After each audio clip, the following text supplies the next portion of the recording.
We're 1/3 of the way through the regular season, so today we're going to have some fun and predict the playoffs way out there in January. Should be tons of fun. Let's get into it.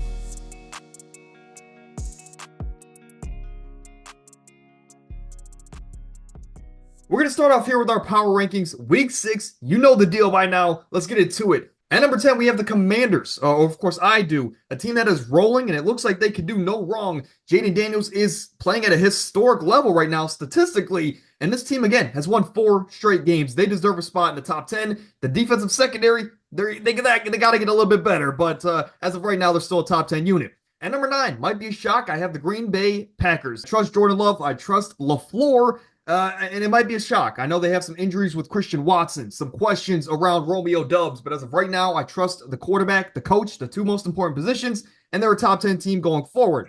At 7 and 8, these teams played in a classic last Thursday night. Falcons, they jump all the way to number 7. Amir, I finally gave in. I finally gave them a top 10 spot. Yep. Tampa, I think their resume is still impressive to this point in the season, so they're still at number 8. Again, they lost to a top 10 team. You can't really, I guess, push them down the list too much. At number 6, a team that has lost 2 straight games, but to me, to 2 top 5 teams in the league. So Buffalo, yes, they haven't looked pretty. They've had some injuries. The offense has not looked great, right? But at the end of the day, they've lost to 2 very, I guess, playoff contenders. So I'm going to knock them down the list, just not too entirely far down. Baltimore, they've won 3 straight after an 0-2 start, and nobody on this earth can stop Derrick Henry at the moment. They have a big game against Washington this weekend. It's a big game for both teams, and I'm excited to see that one. Should be a high-scoring affair, but Baltimore, they're back on track. And number 4, Minnesota. Look, we talked about it last week. They are the shock of the season. They have won 5 straight games. They're now heading into a much-needed bye where they can get some much-needed rest. And who knows, Amir, you might have Aaron Jones come back healthy after the bye week. TJ Hawkinson, it might come back here sooner rather than later. This team quietly is only going to get better going forward throughout the season. Who knows? Maybe they can sneakily win this division. My top 3 remains the same. The Chiefs took care of business. The Lions were on bye, but they have a big matchup against the Cowboys this week. Houston, big win. I just don't think they're better than the top 2 teams at this point in time. Could I be wrong? Possibly. That is my top 10. Amir, kick it off here. So at my number 10 spot, Washington.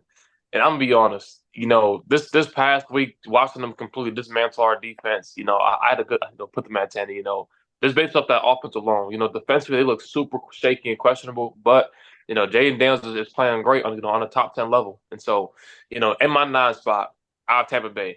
Tampa Bay, for me, I wasn't going to drop them down, lower because they lost to Atlanta. It was a shootout and it was, really, really close. So I'm not going to hold that against them. After that, Buffalo's at 8. Buffalo, with the injuries and stuff like that.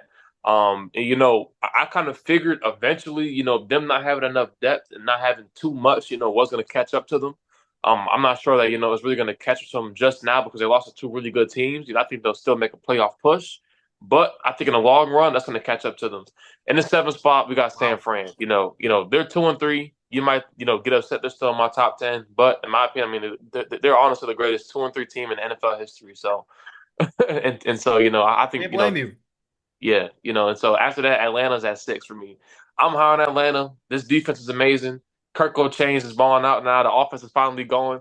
And so, I think that from now on, it's only up from Atlanta. Atlanta, honestly, for the rest of the year has a pretty, not schedule, but the schedule's honestly in their favor, and so I wouldn't be surprised they honestly end up with the 2 seed. After that, I have the Baltimore Ravens. They won 3 straight. Derrick Henry's great.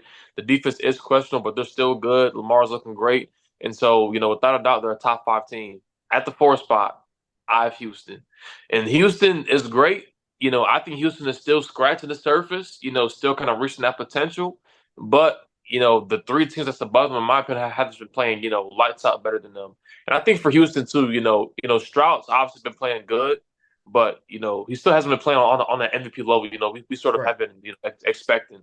Detroit at 3, Detroit's great. The defense looks better than last year. It's still questionable on the back end. Still, way too many penalties, specifically, in their young DBs, but the offense is arguably the best in the league. The offense has been amazing on all 3 levels. Jared Goff's finally hitting his stride, looking great. But the teams that's over them have been better. 2 spot Minnesota. I didn't want to put Minnesota at 2, but I have to. They're undefeated. They're great on both sides of the ball. Yeah. They've been dominant. Shout out, Brian Flores and Kevin O'Connell. And one Kansas City. Kansas City is looking unstoppable, man. And it's like last night, seeing them, or Monday, seeing them against New Orleans, man, was amazing on both sides of the ball. Yeah, I mean, Minnesota, I mean, that's the power of two great head coaches commanding their side of the ball, even though they probably aren't as talented as other rosters around the league. That is the power of a great coaching staff. But that is your top 10. Of course, let's get into the player of the week. And look, I think you can tell by the numbers on your screen. These numbers don't just regularly happen here outside of a Madden franchise. Week 5, Thursday Night Football, it seems like forever ago, but we still want to show love to a guy that was 42 of 58, the most completions in a game in his career, the most passing attempts for this guy in his career. Over 500 yards passing, 4 touchdowns, which is his high with the Atlanta Falcons, the most in a single game in Falcons history. And of course, he also got his second overtime win on the season, or not a second overtime win, but just second game-winning drive on the season. That is what I'm getting at here. It's Kirk Cousins, right? It's Kirk Cousins, a guy that started off the game hot, right? And he finished the game even hotter because he was, at the first quarter, it looked like he already had 150 yards, and then, at the end of overtime, he's swag surfing with the crowd there in Atlanta. Again, great performance from Kirk Cousins. I think this was a unanimous choice. Amir, any thoughts about Kirk Cousins? And he's finally getting back on track. Yeah, I mean, this guy is looking great. Obviously, the Achilles is still, kind of hampered him a little bit. But, I think people got to, really, shed some more light on the fact. I mean, this guy has 31 career game-winning drives. We know for a fact, when it's in crunch time, he shows up. And, I think, the fact that he's been underrated and been slept on, for these past few years has been, completely disappointing. And I think that now the fact that Atlanta, kind of has these easy teams coming up, this favorable schedule, you should only see Atlanta's offense stride up from here. A new segment here. It's not a new segment. We're just bringing it back for year number 2. Last year we did this, and it was the race for Caleb. Of course, Caleb Williams, at the time, generational prospect, still could be the Chicago savior. But now this year, we're looking at a dynamic two-way player, a guy that if there were to be a next Deion Sanders, on paper, it looks like it's going to be Travis Hunter, a guy that can play both sides of the ball, by far playing the most snaps in college football, as he is the starting quarterback 1 and the receiver 1 there for Colorado. Quite literally, Amir does it all for the Colorado football team. But here it is, 1 through 5, and as of this moment in time, going into week number 6, if the season ended today, New England would have the first pick in the draft, the Bengals at number 2, Jacksonville at 3, the Browns, we'll talk about them later, at 4, and the Rams at 5. Some of these teams have dealt with injuries. Some of these teams can't stay out of the penalty realm of things, if you want to talk about the Cincinnati Bengals. And then some teams just can't finish games, like the Jacksonville Jaguars. I say that like they didn't win last week. Regardless, this is the top 5. We'll go through this every single week. Amir, any thoughts on these 5 teams? I think the most disappointing team that's been in this top 5, has been Cincinnati. And, obviously we're Browns fans, and obviously, we expect the Browns to be better, but I mean, Cincy has been completely disappointed. I mean, they're basically, wasting, Joe Burrow's MVP season. They should without a doubt have only one loss max, Yeah. And after that, I mean, the rest of these teams are, either just aren't talented enough or just injuries and stuff like that. And so I think that, the best fit for Travis personally, where he can go and really make an impact right away will be New England. I mean, imagine him paired up with Christian Gonzalez on the other side, playing corner. And also, the fact that New England needs a receiver, they could easily slide him in an offense to make plays, for their franchise quarterback in Drake May. Do you think he's going to play both sides full time in the NFL level? I think he's really going to be cornerback and then splash Yeah. plays offensively, kind of like Deion. Yeah. Right, yeah, exactly. I think me personally, me being a corner myself, when I watch his tape, I think that he's the prototypical corner you want. A guy who's super athletic who can honestly play zone, man-to-man, press, off, do everything in the slot as well. And so I think it's going to be just like Deion, where, he's going to be primarily corner. They're going to really focus on developing him at corner. But, honestly, when it comes down to, a third and long, a big third down play, throw him in that receiver. Might as well.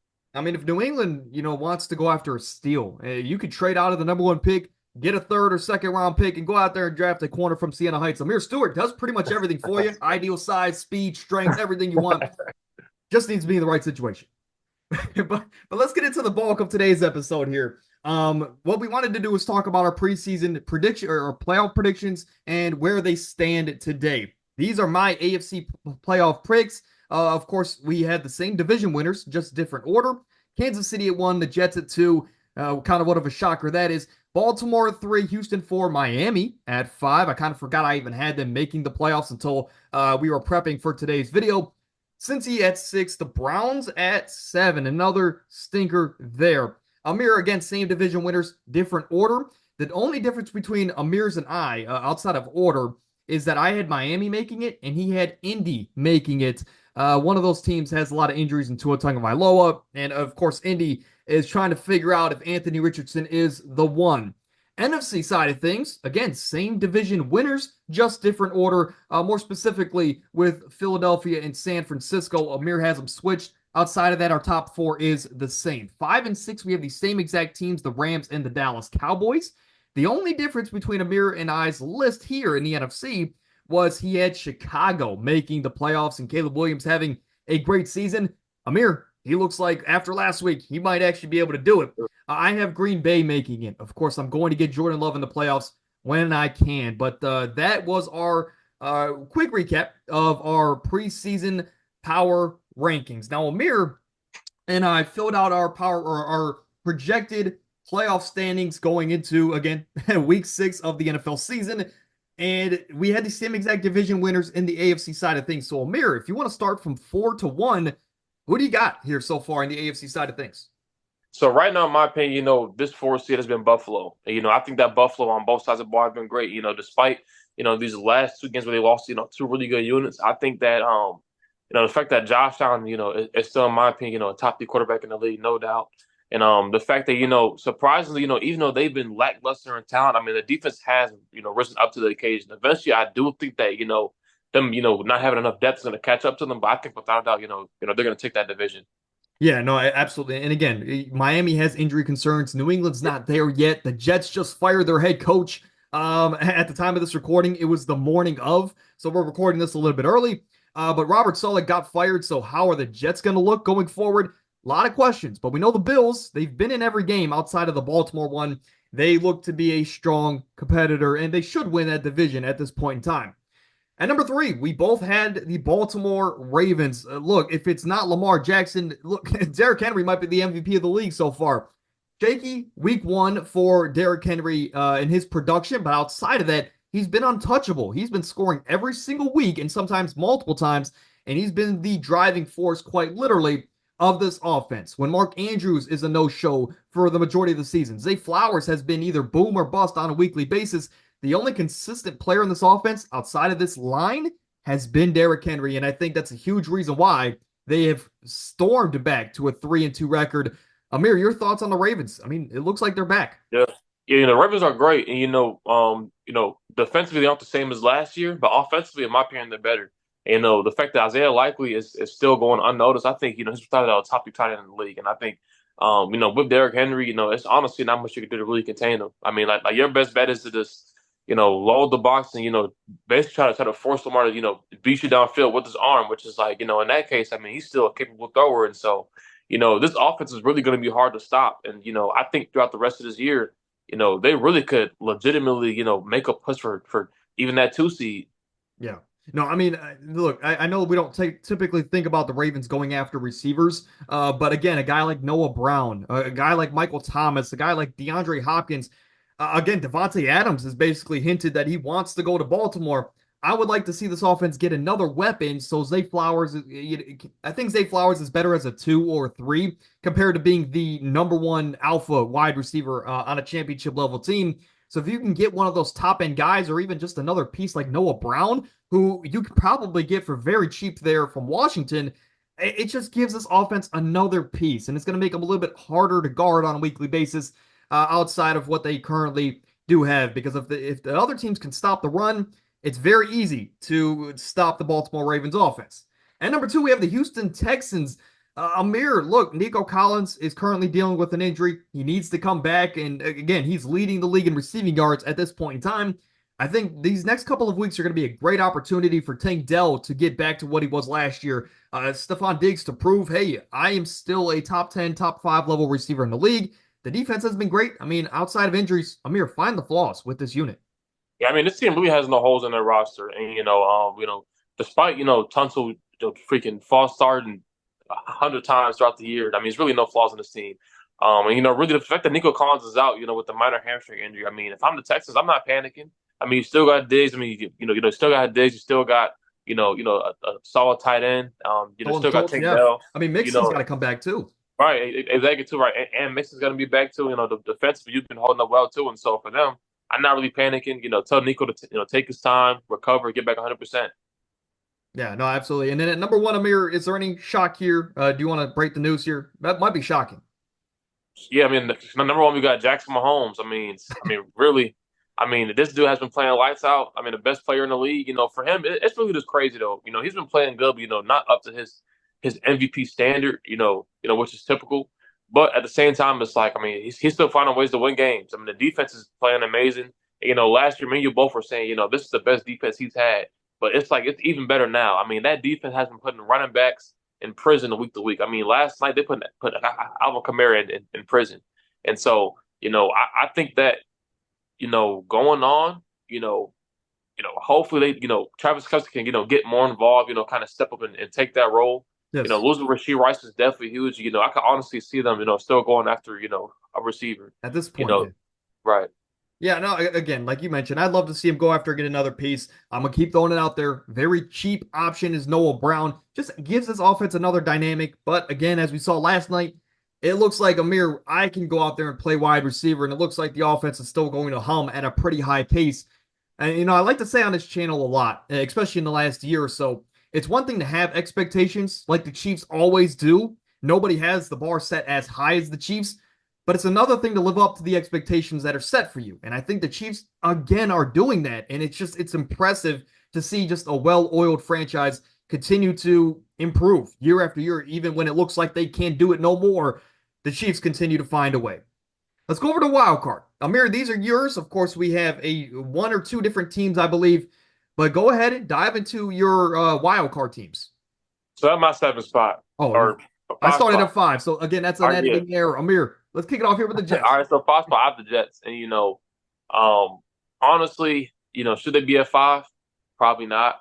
But I think with this defense, still great. I still have a bit faith in Aaron Rodgers. Obviously, with the head coach and fired, that definitely that changes a bit. But I'm honestly going to give this a couple more weeks to really see. Rodgers is looking better week by week. Aside from last week, the offense has been trending in the right direction. I think as weeks to come, if they continue to stay healthy, hopefully, he can build more chemistry, with his receivers. I mean, because really, honestly, with the team, defensively they've been great, but the biggest Yeah. problem is offensive. Moving the ball downfield, being high paced, really making it hard on defense. So, at my five spot, I have the Jets. My sixth spot, I have the Steelers. I think with this defense alone, them having the best defensive unit in the league, I think that they're definitely going to sneak into the playoffs. Offensively, though, Fields is playing solid, but I mean, George Pickens has been playing, disappointing in my opinion. Lazy in his routes and stuff like that. Arthur Smith, I personally don't know how he even got hired as offensive coordinator with this team. I'm still not a fan of the hire, but I think this team, is still going to, be a standard Mike Tomlin team, find ways to win. Yeah, do At do my you think seventh, with the two losses in a row, do you think they go back to Russ next week? me personally, I don't think so. I think Fields is still playing good, good enough, to really secure a spot, in my opinion. And so at my seventh Wow. spot, I have Cincy. This might be surprising, but I think this team's, it's really going to figure it out. Joe Burrow is playing amazing. I think that, they find a way to really sneak in, especially because, Indy has been, a bit disappointing. Miami lost Tua. And so I think right now, the only teams, that's really, in the way of really getting in the way, outside of Indy, maybe like the Chargers or Denver, that's what playing, really surprising. But I think that Cincy, is honestly in a perfect spot to really sneak in. Yeah, I completely agree. And again, as the Joe Burrow fan, I'd love to see it. But here at number five, I have the Steelers, still the number one defense in football. They are 3-2, of course, not 4-1. But even with these offensive struggles that they're having, it's just a very limited playbook. And again, when you watch them, it's very cut and dry. I think it's very easy to predict what the Steelers are going to do offensively. Just very one dimensional. And that was the problem the whole time in Atlanta with Arthur Smith running the show. Nothing has changed here with a new team, new system. Arthur Smith is going to be Arthur Smith, and that's going to limit this offense and ultimately this team's chance to be a sneaky contender down the line with how great that this defense is. At You number got the six, it record is the wrong. Jets. They were my preseason pick to go pretty far to shock the world. They're at number six, Amir. I mean, can't continue to find excuses for this team. The Jets just fired their head coach again. How are they going to look going forward? At the end of the day, I trust Rodgers. I trust the weapons around him, and I trust the defensive players, right? The whole group. Hopefully, this new head coach can figure out this Hassan Reddick situation so he can come back. And if he can, the defense is only going to get better. Still a top five unit despite the offense being piss poor. And number seven, I'm going to trust the coaching staff, and I'm going to trust the talent around Anthony Richardson. Has he looked great? No. Has he looked subpar? No, he hasn't, right? He's looked very below average as a quarterback outside of that week one performance. And this is a team that, again, has had Joe Flacco at the quarterback. They found ways to win the last couple of weeks. Last week, of course, they lost to Jacksonville, but they're 2-1 in their last three with Flacco as the primary quarterback. This is a team that, again, I trust the coaching staff. I trust all the weapons around Richardson. He just needs to work on his accuracy and his decision making. And this is something that he could have fine tuned and perfected at the collegiate level, just spending one more year at Florida. Those are my concerns of him coming into the league. He makes the difficult plays look easy, easy plays look way too difficult. He just needs to kind of flip that script or at least find a happy medium. But I trust the talent on the Colts team. I think they have a fairly easy schedule going forward. They are going to be my 7th seed. Amir, here are of course, my updated AFC picks 6 weeks into the year. Same top four as you exactly in order 5, 6, and 7. We both had Pittsburgh and the Jets. The only difference, you have Cincy, you're sticking on that train, and I have the Indianapolis Colts. Any last thoughts about the AFC? Not really, but I would say, in the last graphic you had two records wrong. I had two records wrong. Hey, look, this is what happens when you got to put all these together. Which one's wrong? The Jets? Steelers and the Colts. Steelers and the Colts. Okay, well, we're gonna skip past that. Let's go over to the NFC. Amir, let's kick it off here with your NFC one seed. All right, I'm at one seed. I have the Lions. This might be surprising, but because the Vikings are great. The Lions are 4-1, by the way. But I think for Detroit, this honestly, in my opinion, they have the best offensive football. I think offensively they really have no weaknesses. Aside from Jared Goff maybe have a game every now and then where he struggles against great defenses. I think that you know this team really this can't be stopped in the NFC. Like I really don't see any other team really surpassing with that one seed. I Yeah, really just can't see it. yeah. And so, at my two spot, I have San Fran. Wow. This might be surprising, but I think San Fran figures it out. Like I mentioned earlier, it's Kyle Shanahan and the Niners. Never count them out. And, they're honestly a team where it's like, even if they were go ahead and finish 10-7 and sneak in at like a 7 seed, I'm still, not betting against this team, in the playoffs. At my three spot, I have Atlanta. Us talking about, their schedule being favorable to them, for the rest of the year. I think that this defense is amazing. The offense is only getting better week by week. I would say, Atlanta really is waiting on a guy like Kyle Pitts to consistently step up and Bijan as well. But this team is honestly great. The fourth spot, I have the Cowboys. I didn't want to do this. I really want, Philly to take that division. But, I mean, the Cowboys are the Cowboys. They're probably going to finish with a great record in the playoffs, win a division, and end up, getting smoked in the playoffs.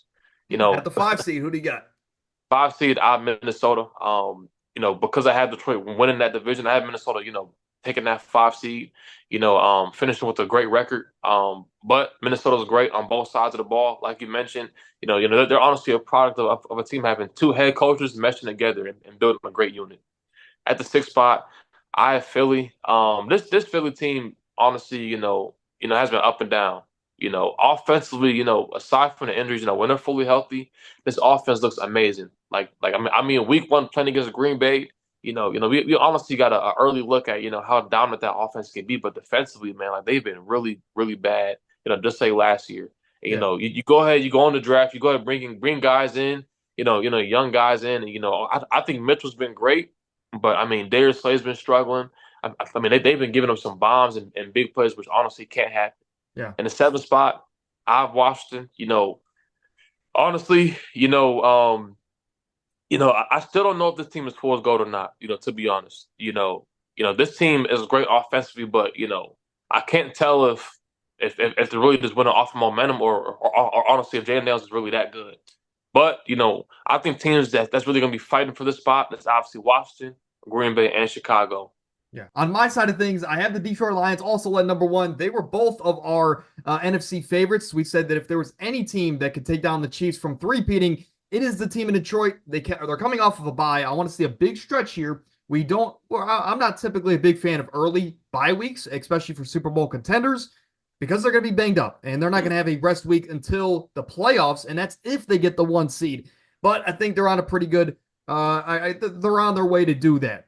2, 3, and 4. When I went on that website, there's a website where you can predict every single game throughout the year, and I mapped out these games. Look, the Falcons honestly have such an easy schedule going forward. Them and the Steelers have very favorable schedules, and I just think, hey, with a win like last week, that could get this offense going. And with Kirk Cousins getting more comfortable, we still haven't had a really Bijan Robinson game. He's only going to get more comfortable, and if they can unlock him on a weekly basis, it's going to be hard to imagine that this team can get stopped, especially in matchups that they should win. So they're going to take my 2 spot, as crazy as that sounds. 3 is Dallas. Hate to do it, but Dallas is going to Dallas. 4, I have the Niners. Like you mentioned, Amir, you can never count them out. I think they're going to be a team that will win their division. They will be a 10 or 11 win football team, and we're going to go into the playoffs, and we're going to be like, yeah, they're the 4th seed. They're on the road, but I still have them winning this game against the Detroit Lions. That is a possibility down the line, but again, you can never count them out. They need to be healthy, and once they get McCaffrey back, hard to believe that they don't get at least better. At 5, Minnesota, we've talked about them. 6, Philly. Not a big fan of Nick Sirianni. I honestly, I wanted to have them winning the division, but there's just not a lot of confidence behind the Eagles for me right now. They just need to also get healthy. At 7, I'm going to bag Jordan Love until my face turns blue. Jordan Love, of course, I think is a top 10 quarterback in the league, if not top 6, 7 in the league. And he's just a special talent. I trust the coaching staff. The defense is good enough, and the offensive line's gotten better. Again, Jordan Love, when he's not on the ground getting sacked 40 times a season, this is a guy that can give you pretty good quality games consistently. Unlike last year, where it was kind of a yin and yang as far as the first compared to the second half of the year. My NFC picks updated weeks, or again, 6 weeks into the year. Same top 4 as Amir, just different order. Again, 5 and 6 are the same as Amir, just different. The only difference in our wild card teams is I have Green Bay, Amir has Washington. Well, let's get into Amir's favorite part of the show this week. Look, Amir had the best individual performance on any given week this entire season. Amir, you were 11-3 last week, almost 80% from the field. I was 9-5, and I was only 9-5 because I just switched over from Buffalo to Houston last minute. And if I didn't do that, Amir would have had a 3-game lead. Regardless, on the year, Amir has closed the gap to 4 games after an unfortunate start to the year for you. But let's get into it here. These are our week 6 picks. Now, we will update you guys in the comment section like we always do if there's any picks that are changed up until kickoff on Sunday. But I am taking Tampa Bay. You're taking New Orleans there. You're sticking on that New Orleans train. Any thoughts on that matchup? Man, I might. You want to switch over? I'm okay. I mean, I think Tampa's just a way better team, but that's Yeah. personal. And, and Derek Carter's got banged up too. Yeah. With no big injury. And honestly, I mean, as a quarterback, that injury, is taken serious. And so I'm going to go ahead and go Tampa Bay here on the road. All right, well then, if that's the case here, we have the same exact picks for this week. Now, again, the last couple times we've switched picks last minute, so we will update you guys in the comments. But those are our week 6 picks. Again, I'll run through them. San Fran on Thursday night, picking up a big win on the road against Seattle. Chicago, Green Bay, Indy, Houston, Tampa Bay, Philly, Baltimore, Denver, Pittsburgh, Detroit, Atlanta, Cincy, and Buffalo. Let's get into our favorite part of the show. Maybe least favorite part of the show, Amir. The Cleveland Browns, they have been quite literally awful in every sense of the word. We traded for Deshaun Watson in a blockbuster move because we are a small market. We have to overpay quite literally for bigger star talent that could potentially be acquired in the trade market. We did that. We brought in what we thought could be our franchise quarterback, Deshaun Watson. We gave him what, $230 million guaranteed, the most guaranteed money for any player in NFL history. He's had off the field scandals. On the field, it looks like he's having scandals on a weekly basis. Some weeks he's accurate, some weeks he's not. When he is accurate, the receivers can catch. When he is healthy, the offensive line can't block. That's another story. The offensive line can't stay healthy. This year has been a disaster, and we are wasting the talent on our defensive side of the ball. Amir, I am worried going forward. I've talked about this with Bakari off the podcast. He's another co-host here on the channel from time to time. I've talked about it with him. I'm worried about this team because, if we go through, let's say we have 6 wins this year at the most. Myles Garrett, he's in the physical prime of his career, Amir. Denzel Ward, physical prime of his career. How much longer are they going to want to stay in a situation where they're not winning? Look, you can be a great player, but we want to be legends. They have the potential to be legendary players at their position.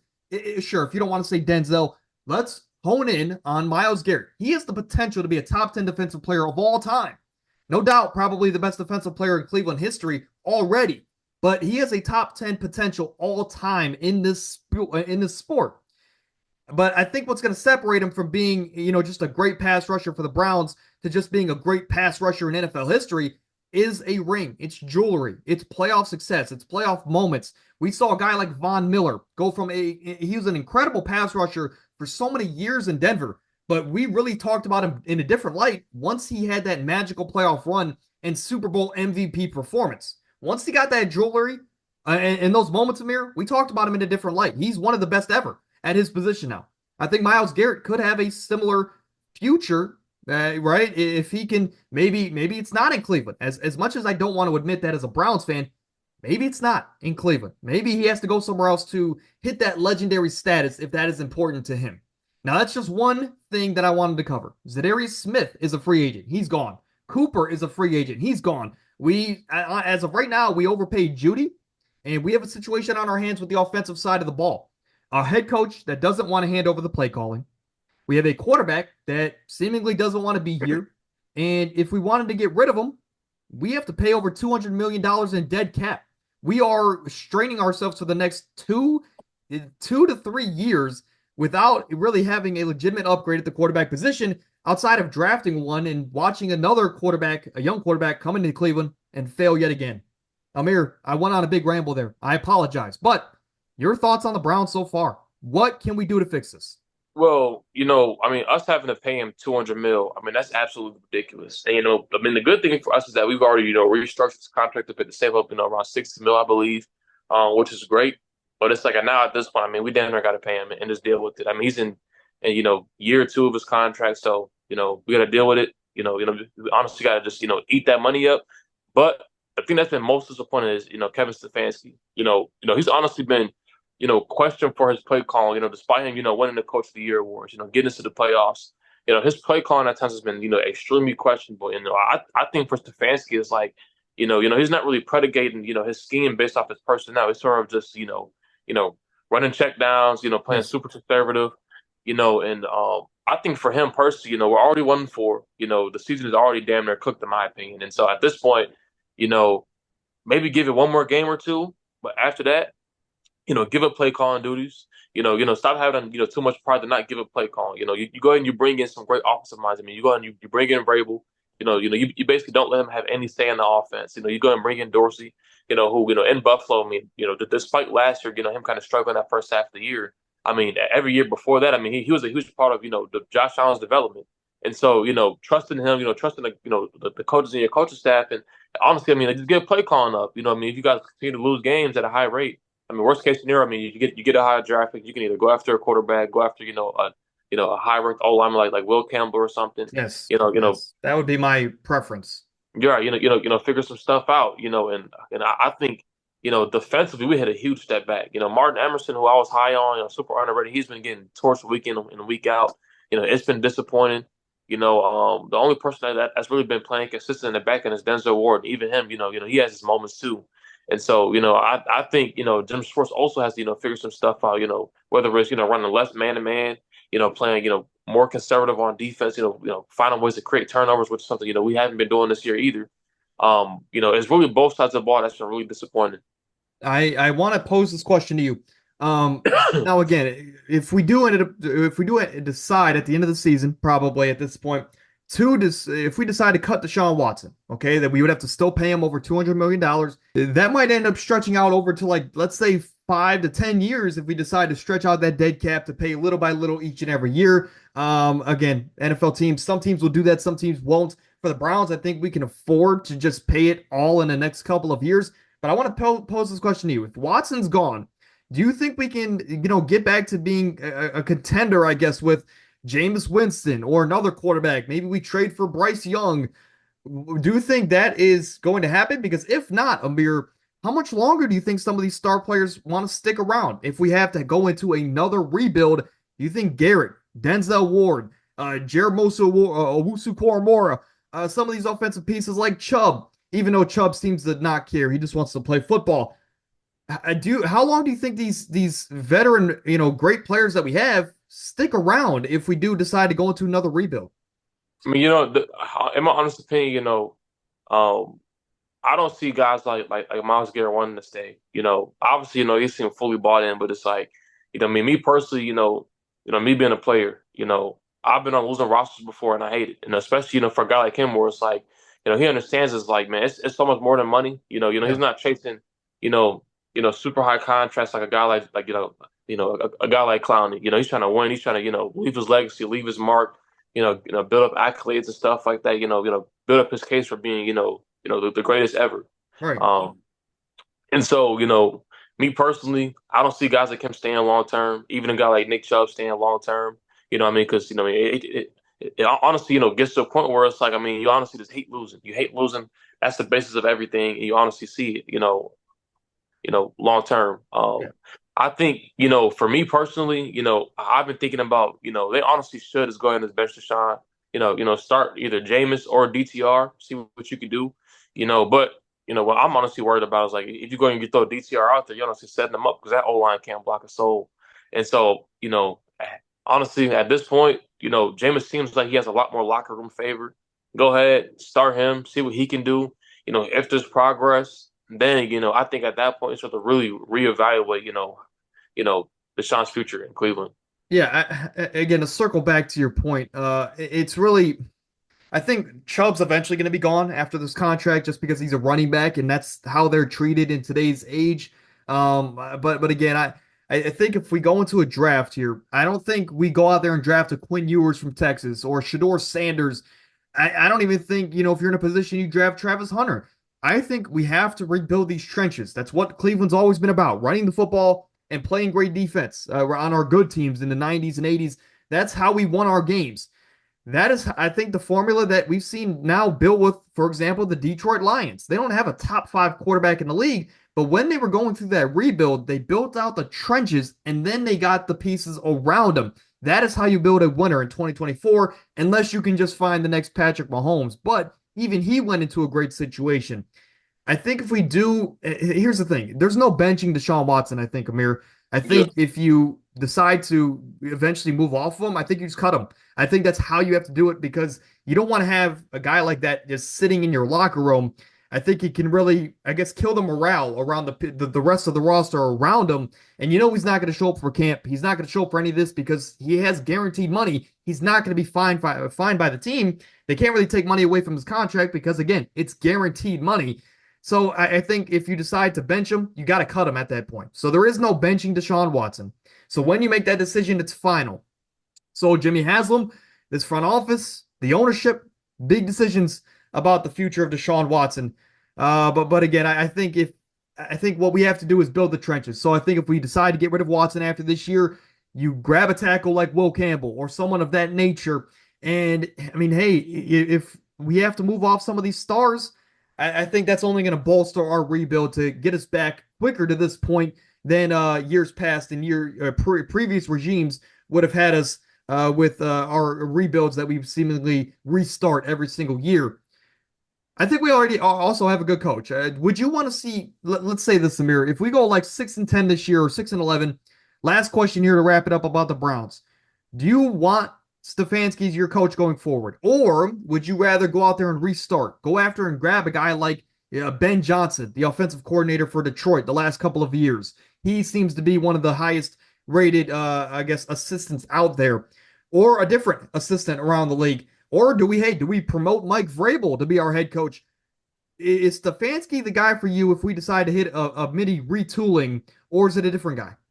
I'm gonna be completely honest. I think Stefanski, still is a great coach. My honest opinion, I think he's a great coach in Minnesota. Very under the radar. He came here, has been a great coach up to this point, and has sort of found a formula that can lead us to winning. But it gets to a point where it's like you end up hitting Time a for a wall, change.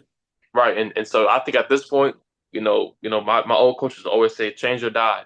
And so personally, if we end up going 6-11 this year or like 5-12, whatever, and we look piss poor, um, honestly, I really wouldn't be opposed to going ahead and going out to grab Candace because I'm pretty confident that Ben Johnson is definitely going to be a head coach next year. You know, Yeah. and so maybe a guy like him, maybe I don't know, man. This definitely changed something.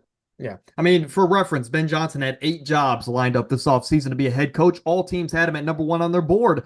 He just decided there's a great culture there in Detroit, and I want to stay there a part of something special. If he decides to move off of him, Haslam, you got to give him everything he wants. He's going to bring his head coaching staff here, bringing that culture from Detroit here. And I just think, again, he understands it from an aspect of Detroit was a struggling city. Their fans are passionate. They now know what it takes to win. If he can bring that to Cleveland, again, Detroit, their fan base is a lot similar to ours. I just think that's the right move. I think it sucks to say, but Stefanski might have to go as part of a culture change, and we just need a bit of a reset. But that's it. We talked about the Browns for long enough. Amir, those were our NFL playoff predictions, 1/3 of the way through the season. We might revisit this around Thanksgiving or again, right when the new year starts, just to give us a quick outlook. But we do another series about when we get closer to playoff time. Amir, thank you for joining the show. I know you're busy. It's a bye week for you, so hopefully you get much needed rest. But any last thoughts here about the today's video? I really, man, it was a great video. Once again, this is going to be an interesting week of football. Some big time games this week. Yeah, again, we'll be back next week, potentially with some trade ideas. Until then, stay happy, stay healthy, and go enjoy some football.